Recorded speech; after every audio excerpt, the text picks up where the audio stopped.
दोस्तों में खुश आमदीद। दुनिया की आबादी का तकरीबन 2/3 यानी 5 अरब से ज्यादा लोग इंटरनेट का इस्तेमाल करते हैं। इंफॉर्मेशन की बरवक्त रसाई के लिए इंटरनेट पर चलने वाले सोशल मीडिया को इस वक्त सबसे तेज और मुस्तनद सोर्स भी समझा जाता है।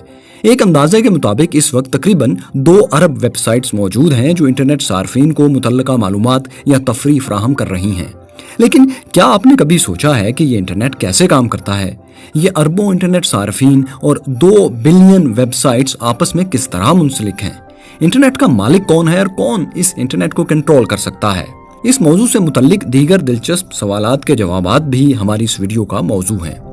दोस्तों, इंटरनेट की मौजूदा शक्ल जिससे हम लोग वाकिफ हैं, इसके पीछे लाखों करोड़ों कंप्यूटर्स का एक ग्लोबल नेटवर्क कार फरमा है जो मुख्तलिफ लेयर्स की शक्ल में इस नेटवर्क से जुड़ा हुआ है।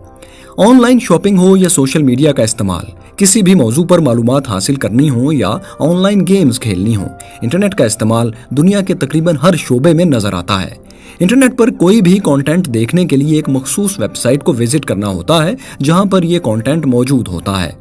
वेबसाइट का नाम कैसे हासिल किया जाता है, कौन हमारी वेबसाइट को रजिस्टर करता है और इंटरनेट पर मौजूद वेबसाइट्स को कौन कंट्रोल और मैनेज करता है, इन सवालों के जवाब जानने के लिए इंटरनेट के चंद बुनियादी कॉन्सेप्ट्स को जानना बहुत जरूरी है। आपकी स्क्रीन पर चलने वाली इस वीडियो का डाटा गूगल या यूट्यूब के एक डाटा सेंटर पर महफूज है जो आपसे हजारों किलोमीटर दूर हो सकता है। इस वीडियो डाटा का अपने सोर्स यानी डाटा सेंटर से एंड यूजर यानी मोबाइल या लैपटॉप स्क्रीन तक पहुंचने का तवील सफर नहायत दिलचस्प और नाकाबिले यकीन है।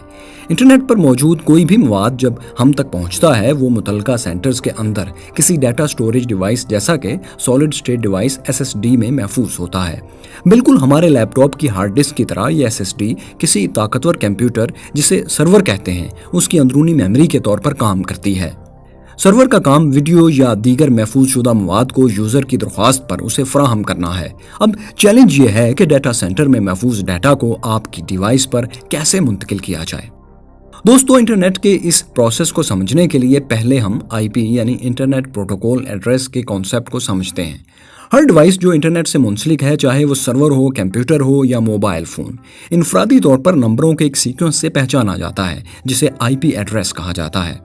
जिस तरह आपके घर की मुनफरिद शिनाख्त आपके घर का एड्रेस होता है और आपको जो भी खत भेजा जाता है वो आपके घर के पते की वजह से आप तक पहुंचता है, बिल्कुल उसी तरह इंटरनेट की दुनिया में एक IP एड्रेस शिपिंग एड्रेस के तौर पर इस्तेमाल होता है जिसके जरिए तमाम मालूमात अपनी मंजिल तक पहुंचती हैं।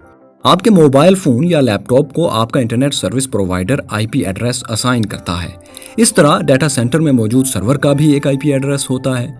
सर्वर आपका अपना कंप्यूटर और लैपटॉप भी हो सकता है, लेकिन बड़ी वेबसाइट्स का डाटा महफूज करने के लिए एक अलग और ताकतवर सर्वर दरकार होता है। गूगल या यूट्यूब जैसी वेबसाइट्स के लिए तो पूरा डाटा सेंटर ही स्टोरेज के लिए वक्फ होता है। चूंकि ये सर्वर वेबसाइट को स्टोर करता है, लिहाजा आप सर्वर का IP एड्रेस जानकर ही किसी वेबसाइट तक रसाई हासिल कर सकते हैं। अब किसी एक शख्स के लिए इतने ज्यादा IP एड्रेस याद रखना बहुत मुश्किल काम है, इसलिए इस मसले को हल करने के लिए youtube.com या facebook.com वगैरह जैसे डोमेन नेम इस्तेमाल किए जाते हैं जो IP एड्रेस से मुताबिकत रखते हैं। अब सवाल ये पैदा होता है कि इंटरनेट को हमारी डोमेन नेम के मुताबिक IP एड्रेस कहाँ से मिलते हैं। इस मकसद के लिए इंटरनेट एक बड़ी फोन बुक का इस्तेमाल करता है जिसे DNS यानी डोमेन नेम सिस्टम कहा जाता है। जिस तरह आपके मोबाइल फोन में किसी शख्स के नाम से उसका मोबाइल नंबर महफूज होता है, उसी तरह DNS सर्वर डोमेन नेम से मुतल्लका IP एड्रेस फराहम करता है। मुख्तसर ये कि आप अपने वेब ब्राउज़र पर डोमेन का नाम दर्ज करते हैं और ब्राउज़र मुतल्लका IP एड्रेस हासिल करने के लिए DNS सर्वर को दरख्वास्त भेज देता है। IP एड्रेस हासिल करने के बाद आपका ब्राउज़र डाटा हासिल करने की दरख्वास्त मुतल्लका डाटा सेंटर पर मौजूद सर्वर को भेजता है। एक बार जब सर्वर को किसी मखसूस वेबसाइट तक रसाई की दरख्वास्त मिल जाती है तो डाटा का बहाव शुरू हो जाता है।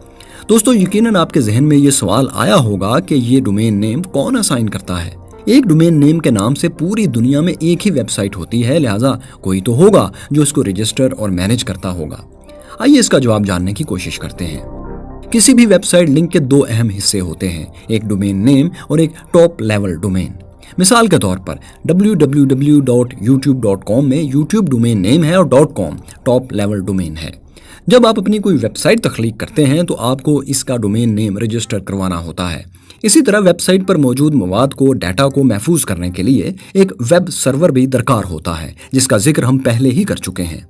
कुछ वेबसाइट्स ऐसी हैं जो आपकी वेबसाइट्स के डाटा को महफूज करने के लिए अपनी खिदमात पेश करती हैं। इन्हें होस्टिंग वेबसाइट्स कहा जाता है। डोमेन नेम की रजिस्ट्रेशन और पूरे डोमेन नेम सिस्टम यानी DNS की मैनेजमेंट का काम जिस इदारे के जिम्मे है वो ICANN है। ICANN यानी internet corporation of assigned names and numbers का इंटरनेट की दुनिया में बहुत अहम किरदार है। ICANN ही ये फैसला करता है कि कौन कौन सी टॉप लेवल डोमेन्स हो सकती हैं।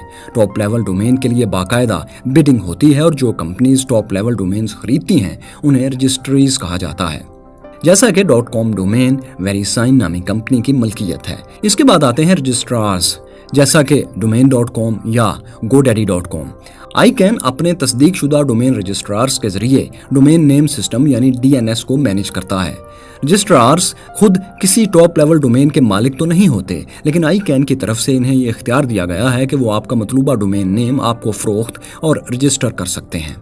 दोस्तों, इसी तरह IP एड्रेसेस को मैनेज करने का काम इंटरनेट असाइंड नंबर अथॉरिटी यानी IANA के पास है, जो ICANN का ही एक ज़ेली इदारा है। इंटरनेट को इस तरह स्टैंडर्डाइज करना इसलिए ज़रूरी है ताकि दुनिया में बैठा कोई शख्स, चाहे वो न्यूयॉर्क में हो, बीजिंग में या लाहौर में, उसकी बनाई हुई वेबसाइट दुनिया के तमाम इंटरनेट सार्फिन की दस्तरस में हो। और ये इसी सूरत मुमकिन है जब इन वेबसाइट्स की इंटरनेट पर स्टोरेज और सार्फिन तक डाटा ट्रांसमिशन का निज़ाम पूरी दुनिया में यकसा हो, एक जैसा हो।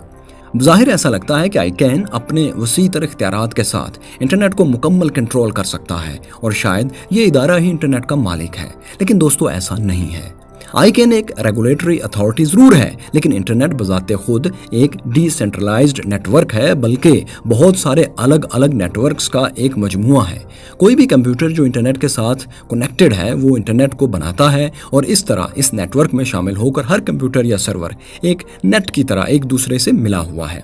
इस बिना पर यह कहा जा सकता है कि कोई भी इंटरनेट का मालिक नहीं है और हर कोई इंटरनेट का मालिक है। दोस्तों, आइए हम ये जानने की कोशिश करते हैं कि दुनिया के तमाम इंटरनेट सार्फिन और वेबसाइट सर्वर्स आपस में किस तरह कनेक्टेड हैं और इनके दरमियान डाटा ट्रांसमिशन किस तरह होती है। डाटा को एक जगह से दूसरी जगह तक पहुंचाने का एक आसान तरीका सैटेलाइट का इस्तेमाल भी हो सकता है। डाटा सेंटर से एक एंटीना के जरिए सैटेलाइट को एक सिग्नल भेजा जाता है और फिर सैटेलाइट से एक सिग्नल आपके मोबाइल फोन पर आपके करीब मौजूद दूसरे एंटीना के जरिए पहुंच जाता है। यहाँ डाटा की तरसील का ये तरीका मुख्तलिफ वजूहात की बिना पर इतना मौजू नहीं है। सैटेलाइट दुनिया के खत इस्तवा यानी इक्वेटर से तकरीबन 36,000 किलोमीटर के फासले पर मौजूद है। लिहाजा डाटा ट्रांसमिशन के कामयाब होने के लिए डाटा को कुल 72,000 किलोमीटर का फासला तय करना होता है। इतनी लंबी मुसाफत सिग्नल वसूल करने में खासी ताखीर का बायस बनती है, जो कि ज़्यादातर इंटरनेट एप्लीकेशंस के लिए नाकाबिल कबूल है। मज़ीद ये कि मौसम की ख़राबी इस कम्युनिकेशन पर असरअंदाज होती है। इसके अलावा बैंडविड्थ की कमी और दीगर तकनीकी मसाइल भी इस तर्ज की कम्युनिकेशन की राह में रुकावट हैं। क्योंकि इंटरनेट की कम्युनिकेशन इतने बड़े स्केल पर बजरिया सैटेलाइट इतनी मौजू नहीं, इसलिए अब हम आपको ये बताते हैं कि प्रैक्टिकली ये सब दरअसल होता कैसे है। इस मकसद के लिए ऑप्टिकल फाइबर्स का एक बहुत वसी निज़ाम मौजूद है, जिसके जरिए डिजिटल डाटा लाइट पल्सेस की सूरत में मुंतकिल किया जाता है। दुनिया में ऑप्टिकल फाइबर्स का मुकम्मल नेटवर्क 3 मुख्तलिफ लेवल्स में तकसीम किया गया है, जिन्हें टीयर्स कहा जाता है। टीयर 1 पर ऑप्टिकल फाइबर के जरिए दुनिया के तमाम बर्रे आज़मों, कॉन्टिनेंट्स को और कंट्रीज को मिलाया गया है। इस दौरान उन्हें अक्सर दुश्वार गुजार इलाकों जैसे पहाड़ों या समंदर के नीचे से भी गुजारना पड़ता है। टीयर 1 के मशहूर ISPs में AT&T, NTT, वेरिज़ोन और TATA कम्युनिकेशंस शामिल हैं। इससे नीचे मुल्कों के अंदर मुख्तलिफ रियासतों और सूबों और शहरों को आपस में मिलाने के लिए ISPs टीयर 2 काम करते हैं। इसके बाद टीयर 3 ISPs आते हैं, जो कि सिर्फ एक मखसूस इलाके के सार्फिन को आपस में मिलाते हैं और बैक एंड पर टीयर 2 और बिलाखिर टीयर 1 नेटवर्क से मिले होते हैं। यहाँ ये बात जानना भी नहायत अहम है कि पाकिस्तान समेत कुछ ममालिक ऐसे हैं जहाँ टीयर 3 नेटवर्क ऑप्टिकल फाइबर्स के बजाय कॉपर की तारों से कायम किया गया है, लेकिन इंटरनेट से कनेक्ट होते ही कहीं ना कहीं आप ऑप्टिकल फाइबर के इस नेटवर्क के साथ ज़रूर मुंसलिक हो जाते हैं। अगर आप सेलुलर यानी मोबाइल डाटा या किसी भी वायरलेस इंटरनेट डिवाइस का इस्तेमाल करते हुए इंटरनेट तक रसाई हासिल कर रहे हैं, तो ऐसे मामलात में सिग्नल या डाटा को ऑप्टिकल केबल के जरिए पहले मोबाइल टावर को भेजा जाता है और फिर ये डाटा इलेक्ट्रोमैग्नेटिक वेव्स की सूरत में टावर से आपके सेल फोन या इंटरनेट डिवाइस तक पहुंचता है। इसी तरह हमारे घरों में इस्तेमाल होने वाला वायरलेस राउटर भी केबल के जरिए आने वाले सिग्नल को ही आपके मोबाइल फोन या लैपटॉप तक वायरलेसली ट्रांसमिट करता है। यूं दुनिया में मौजूद तमाम इंटरनेट सार्फिन ऑप्टिकल फाइबर के इस वसी नेटवर्क से किसी न किसी तरह जुड़े होते हैं और इसी नेटवर्क के जरिए एक दूसरे से कनेक्टेड होते हैं। ऑप्टिकल फाइबर्स के जरिए डाटा को पैकेट्स की सूरत में भेजा जाता है और इसके लिए मुख्तलिफ प्रोटोकॉल्स इस्तेमाल होते हैं। प्रोटोकॉल्स डाटा पैकेट के साथ सोर्स और डेस्टिनेशंस के पते को मुंसलिक करने और इनकी सिक्योरिटी के हवाले से असूल वज़ा करते हैं। इंटरनेट बिलाशुबा इंफॉर्मेशन, एंटरटेनमेंट और कम्युनिकेशन का एक जदीद जरिया है। आज की इस मालूमाती वीडियो में हमने इंटरनेट की टेक्नोलॉजी को समझा और ये जाना कि इस वसी नेटवर्क को बनाने और मैनेज करने में कौन कौन से मराहिल शामिल हैं। हमने ये भी देखा कि इंटरनेट के जरिए कोई भी कंटेंट किस तरह हम तक पहुंचता है। ये वीडियो आपको कैसी लगी, इस बारे में आपकी जो राय है हमें कमेंट्स में ज़रूर लिखिए। शुक्रिया।